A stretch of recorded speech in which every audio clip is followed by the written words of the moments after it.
Bismillah wa salatu wa salam ala rasulullah. Da dai waɗannan mutanen su ne wanda aka kama su a Woro.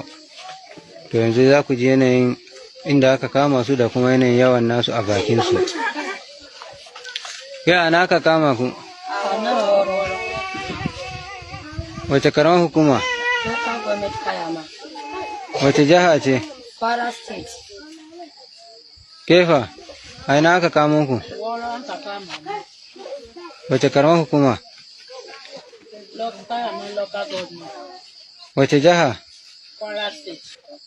Nawa ne adadin naku? 176. Kefa ma mai jan riga.